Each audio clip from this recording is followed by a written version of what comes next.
trouble. So before we jump into this vlog, I just want to thank each and every one of you that has blown up the Workforit website. You know, Workforit's always been a motto of mine, and to see so many people that understand that if there's anything you want in your life, you need to work for it.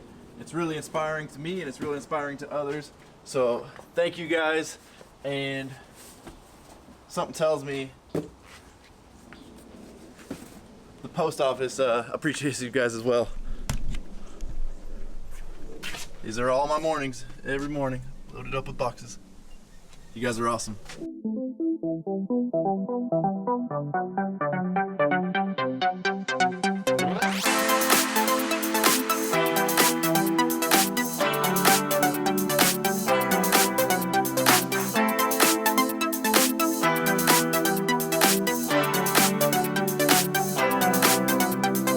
What's up, guys?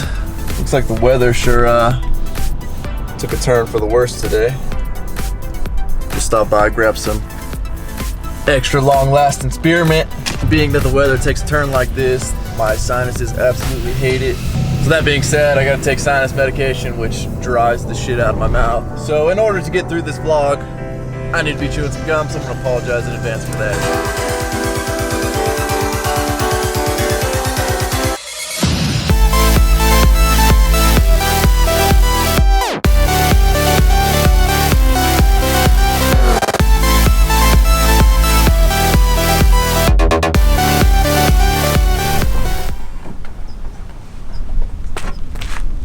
So I decided to cruise out to one of my favorite spots today for this vlog.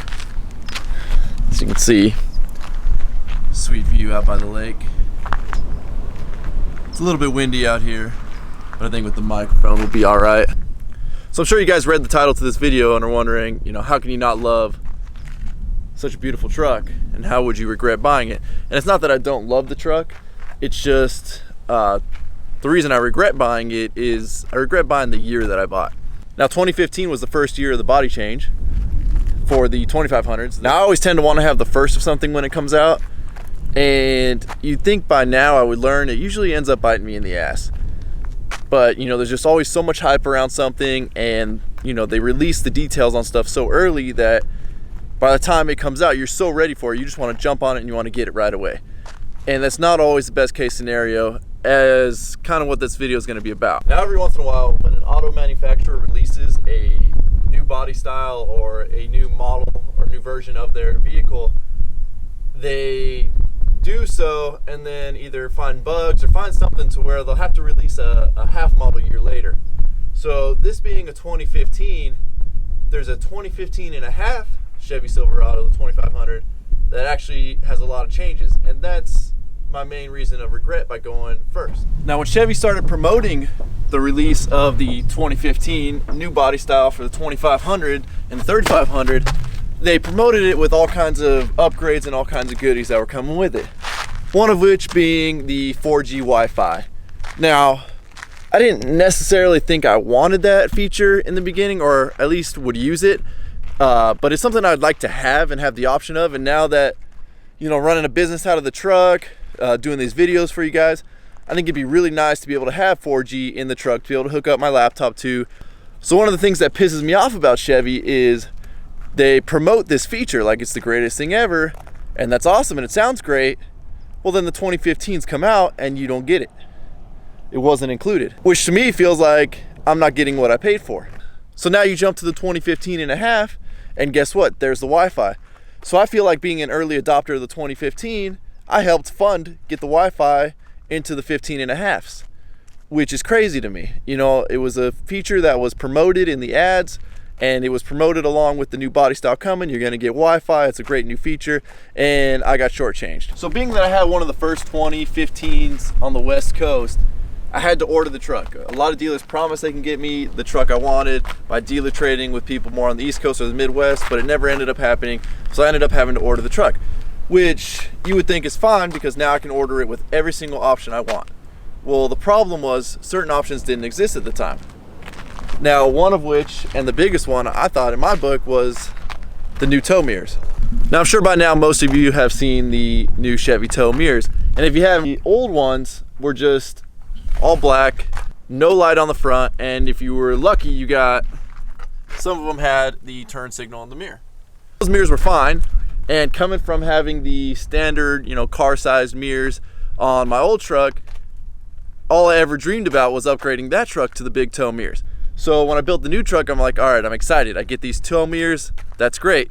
Well, right after I ordered the truck, what did they release? These tow mirrors. Well, it wasn't an option. I couldn't add it onto the truck that I was building, so I got stuck with the standard tow mirrors, which, okay, I could swap them out later. Well, not only is that a huge ordeal, it's also really expensive. So to add these mirrors, I think I paid around $1,100, something like that.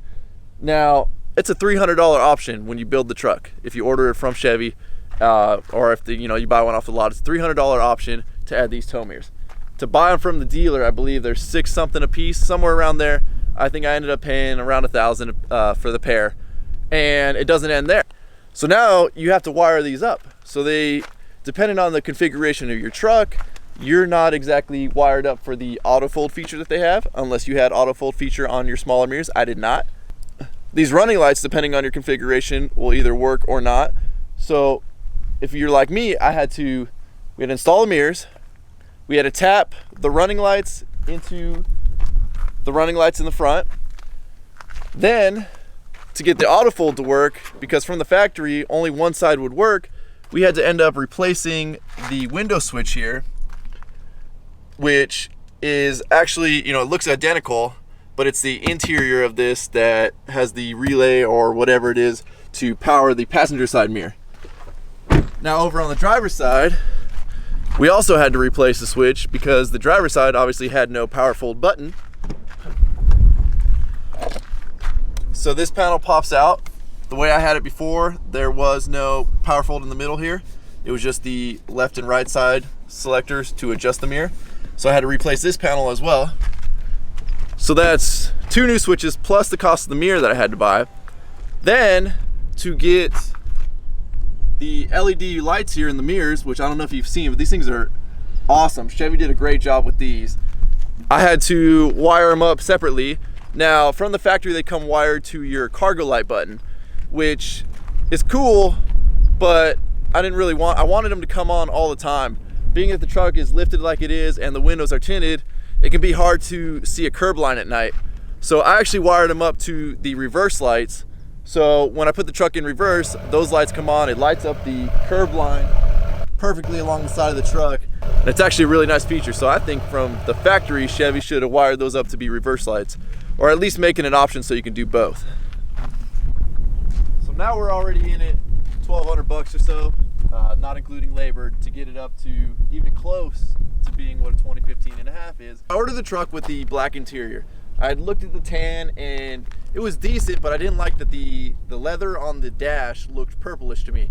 I wish they could have hit it like the Ram Laramie Longhorn, like a real nice saddle type leather looking color. Well, then right after I ordered the truck, Chevy releases the High Country with just that. Now I go to my dealer and I said, hey man, I know it's not too late, can we switch my order over to a High Country? And he says, yeah, we can do that, but they only offer the High Country in black or in the off-white. You can't get it in the Summit White. So obviously I wanted the Summit White. I didn't want to go black. So I'm pretty much out of luck there. I don't want to get an off-white truck just to get a different color interior. Then fast forward to 2015 and a half and beyond, and now they offer the High Country in pretty much every color of truck. So I got screwed out of that, which then leads to not only do I not get the interior that I want, I don't get the color matched bumpers that would have come with the truck. So now here's another expense. Now if you guys watched my previous video when I do the walk around on the truck, I talk about wrapping versus painting and why I went with the wrapped bumper. But there's another expense just to get it up to what would have been a lot cheaper to order had I been offered all the options on the 2015. Now one thing Chevy really should have done, and I don't know why they didn't, but they put in projection housings for the headlights, but then they put in halogen light bulbs. Now it's 2015, or it was 2015. You would think Chevy would have stepped it up, put an HID in it, put an LED in it. The technology's been around forever at this point, but they put in a standard halogen light bulb. So obviously at some point I'm gonna get these headlights built. They're gonna be custom painted, custom built. So I haven't changed anything in them yet, and there's no point until I do that, and I plan on doing that soon. Now, a couple other changes they made between the 2015 and the 2015 and a half. They aren't big ones to me, but it's still something that would be nice to have because it kind of really differentiates the two trucks between each other. So they changed out the OnStar antenna up top. It's a little bit different on the 15 and a half, and then you have the charging port on the armrest or on the center console rest that obviously I didn't get. Now that, you know, it's not a feature I would ever use. I don't want to put a big wireless charging case on my phone, but once again, it kind of differentiates the two, and it's almost like making a truck a body year or a body style older.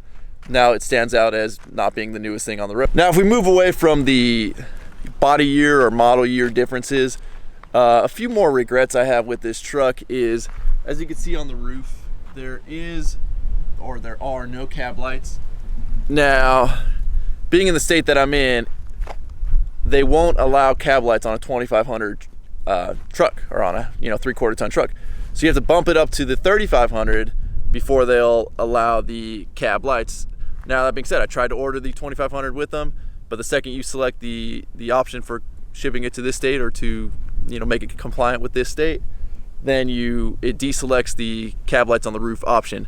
And then another thing, now, as much as I don't like Ford, I got to give them credit in that they're always trying to innovate things and just add a bunch of features to trucks. Sometimes they get a little crazy with the trailer backup assist and all that. If you can't back up a trailer, you shouldn't be pulling one. You shouldn't have to rely on the truck to back up a trailer for you or have your little weird dial on the dash that turns the trailer the same way or whatever it does. Chevy lacks a little bit in that department. Now, that being said, they build tried and true stuff, but I do wish they had a little more technology integrated into the truck. A front camera would be nice. Stock, you don't really need it, but being lifted up here, it makes it nice to see people at a stoplight or see somebody in front of you, because I mean, I'm 6 foot, and if I were to walk in front of this truck, you wouldn't even be able to see me, or maybe you would just see my head. Now, that being said, I really do love the truck, and there are definitely benefits to having the first model year out there. You get approached by a lot of aftermarket parts companies because they want to be able to use your truck to mock up. They don't want to have to buy every truck that they need to build a part for. So you'll get contacted by a lot of companies saying, hey, we want to build a lift kit, or we want to make sure our lift kit from the previous year will work on that truck. We'll either hook you up with the kit or we'll offer it at cost. Same with, grills. It works out for a lot of things. And the reason I was comfortable buying this truck and being one of the first is I knew that it's the same powertrain as the previous body style, as well as I believe the frame was also the same. So I knew lift kit companies were going to be quick to be able to come out with a kit for it, and I knew the aftermarket tuner community and all of that already had tried and true methods of tuning these trucks that had been around a while, so you weren't risking being one of the first to put a new tune on a new truck. Now, if you were to ask me if I would do it again, would I buy another 2015 and be one of the first to have the truck out? And I don't really have an answer to that. I'm not sure. I enjoy being first.